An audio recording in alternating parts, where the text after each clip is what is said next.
We rewrote the LangChain deepagents package on top of the upcoming LangChain v1 alpha release.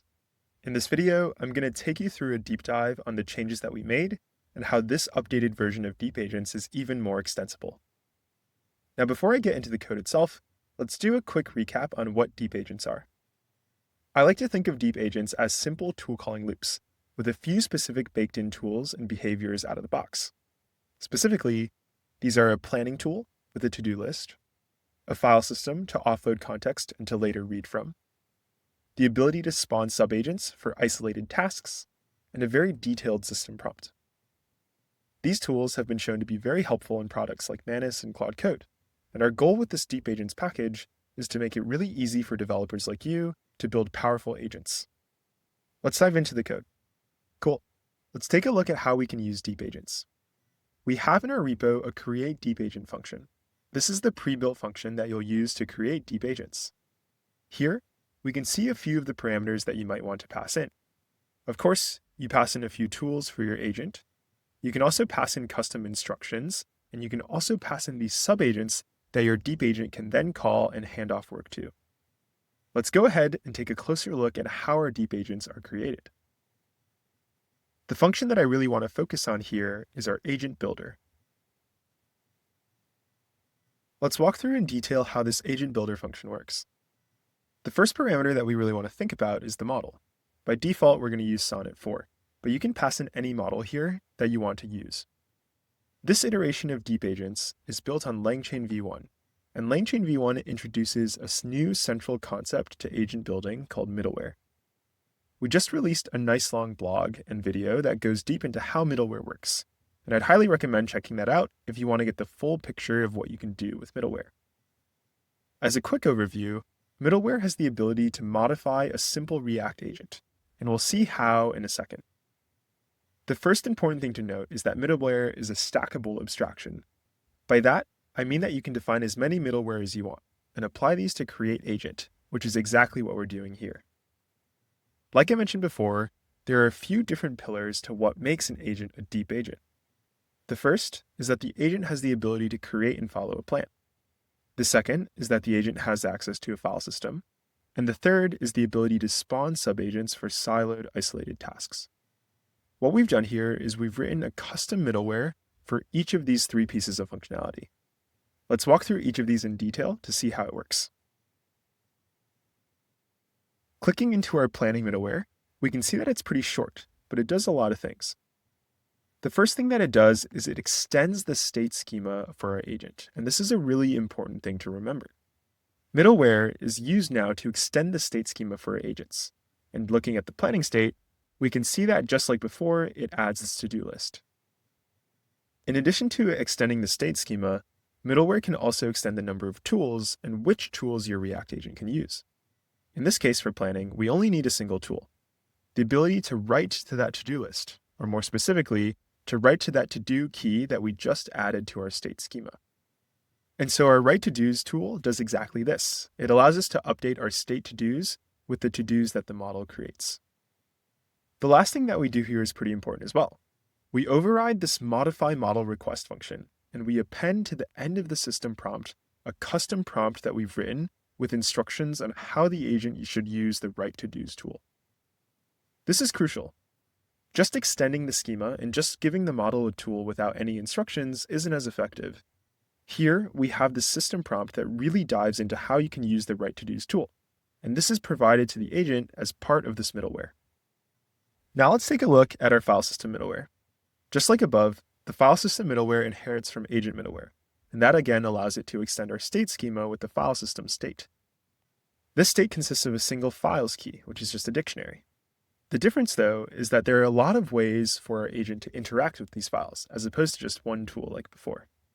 These are represented with the different tools that we've added in our file system middleware.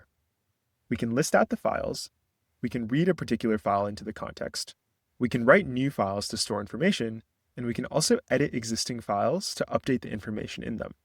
And just like before, our middleware allows us to modify the model request itself. We append here a file system prompt that gives specific instructions on how to use those tools to update the local file system. It's important to remember that middleware is stackable and extensible. you can add different pieces of middleware to an agent, and the middleware will apply in the order that it's been added.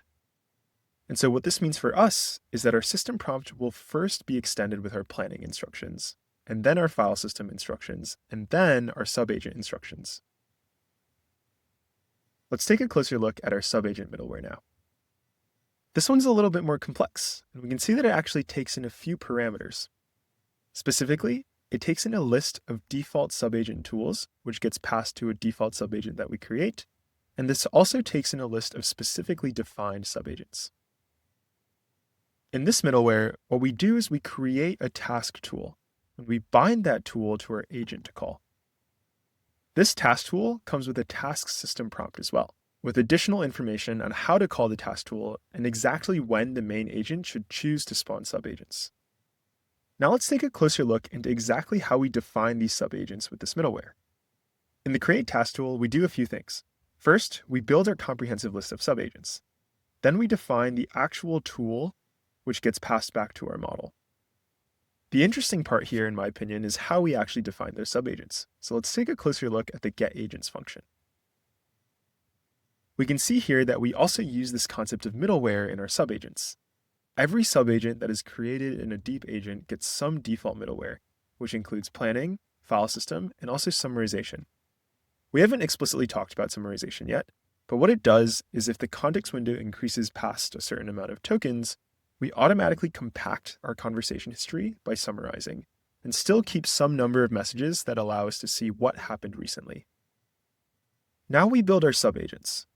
Every deep agent, by default, gets a general purpose subagent that has the same tools as the main agent.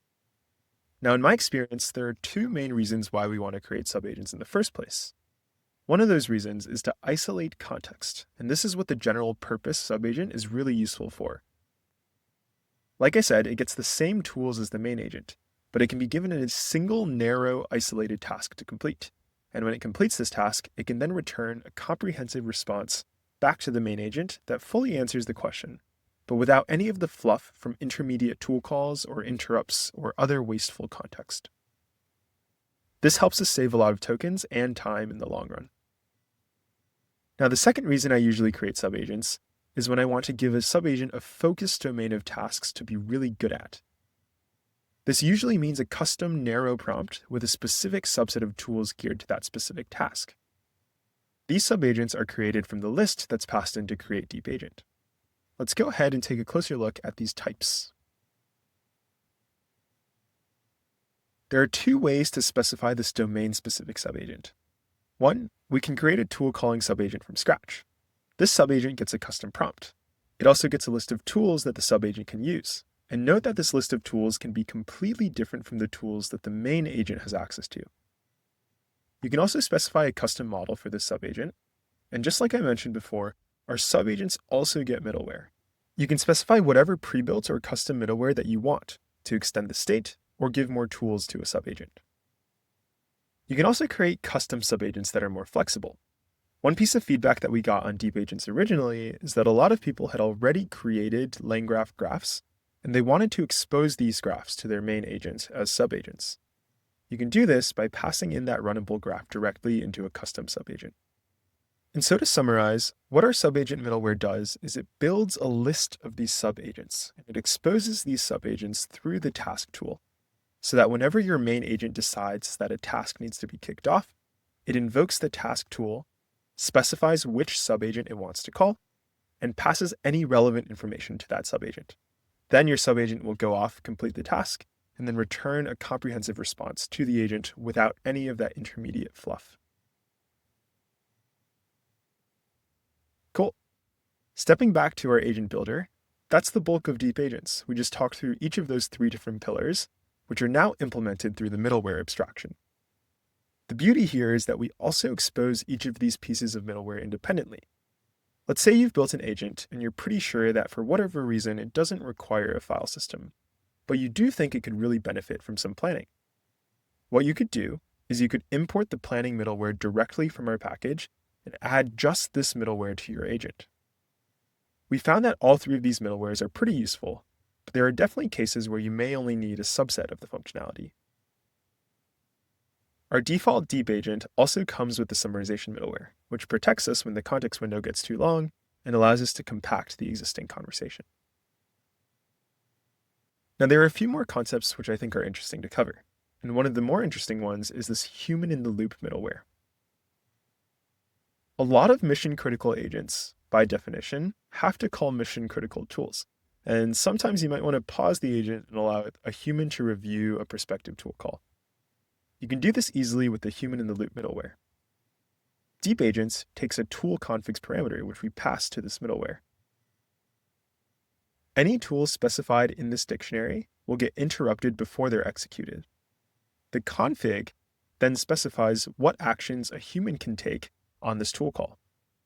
Maybe before a sensitive tool that sends an email or escalates an issue, you can specify a tool config that allows the human to approve the current action, or edit it, or also to respond and give feedback to the agent on what it can do differently.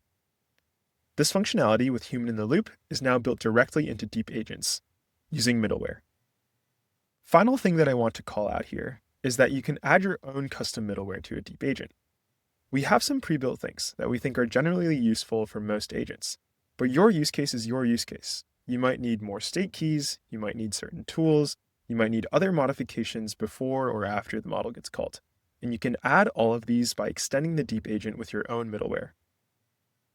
There's a lot more coming down the pipeline around deepagents that we're excited to release, so stay tuned over the next few days and weeks for more updates. We want to make it really easy for developers to quickly build and iterate on powerful agents, and so any feedback is really welcome as well. Thanks for watching.